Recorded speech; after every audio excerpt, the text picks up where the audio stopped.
అవి కొట్టుకుపోతుండే మత్స్యకారులు. ఆ తర్వాతలో రేకుల షెడ్లు వేస్తే రేకులు ఎగిరిపోతుండే. ఇప్పుడు వాళ్ళు దాదాపుగా అందరూ కూడా ఇవి పెట్టేసుకున్నారు. మీరు మత్స్యకార గ్రామాల్లోనే ఎక్కువ లాస్ ఉండేది ఈ తుఫాన్లప్పుడు.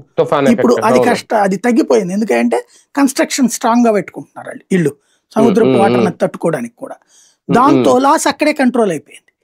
ఇక్కడ ఆ విధమైన లాస్ కంట్రోల్. ఇప్పుడల్లా పంట పొలాల నష్టము, ఈ రోడ్లు నష్టం, ఇవి మేబీ ఇంకో 10,000 కోట్లు ఉంటది. ఎందుకంటే ఇప్పుడు ఈ టైంలో పాత డ్యామేజ్ అయిన వాటిని కూడా దీంట్లో నోట్ చేస్తారు. ఇప్పుడు ఫర్ ఎగ్జాంపుల్ కొండవీటి వాగు ఉంది.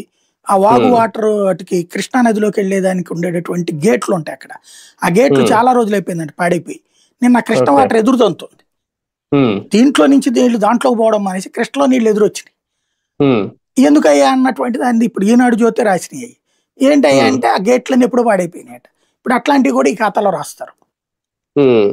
కేంద్రం సాయం కోసం ఎదురు చూడాల్సిందేనా ఇలాంటి విపత్తులు జరిగినప్పుడు?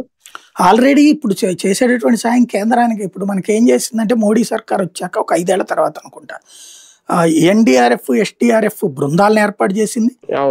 దాంతో పాటుగా ఈ విపత్తు నివారణ నిధిని పెట్టింది. దానికి ప్రతి ఏడాది బడ్జెట్ లో సెంట్రల్ గవర్నమెంట్ ఎంత ఇచ్చేస్తుంది, అకౌంట్ లో పడి ఉంటాయి ఆ డబ్బులు. దానికి రాష్ట్ర ప్రభుత్వం మ్యాచింగ్ గ్రాంట్ కూడా అందులో పడి ఉండాలి. అది విడిగా పెట్టుకోవడానికి వీల్లేదు. దాంతో ఇచ్చేస్తారు ఫస్ట్. ఏది ఇప్పుడు ఈ బియ్యం, పప్పులు, ఉప్పులు ఇవన్నీ కూడా. ఇదివరకు అయితే కేంద్రం మీద డిపెండ్ అవ్వాలి అవన్నీ డబ్బులు వచ్చేది. ఇప్పుడు అది అక్కర్లేదు. ఈ తర్వాత ఈ నివేదికలు వీళ్ళు పంపించాక వీళ్ళు 10,000 కోట్లు 20,000 కోట్లు పంపించారు అనుకోండి, వాళ్ళు 2,000 కోట్లు 3,000 కోట్లు వాళ్ళ అంచనా వాళ్ళకు ఉంటుంది. ఇప్పుడు కావాల్సిందల్లా మన కేంద్రాన్ని అడగాలి, ఏమన్నా మీరు బృందాన్ని పంపించండి మా దగ్గరికి అని చెప్పేసి. వాళ్ళు వచ్చి 4-5 ఏరియాలో బృందాలు తిరుగుతాయి. ఆ తర్వాతన వాళ్ళు ఒక నివేదిక ఇస్తారు, వీళ్ళు ఒక నివేదిక ఇస్తారు. ఈ రెండిట్లో సమన్వయంగా మధ్యలో కొంత డబ్బులు ఇస్తుంది కేంద్రం. అప్పుడు కానీ పూర్తి పరిహారం అయితే రాదు రైతులకు కానీ.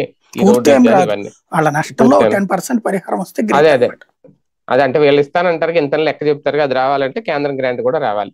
సరే, ఈ విషయంలో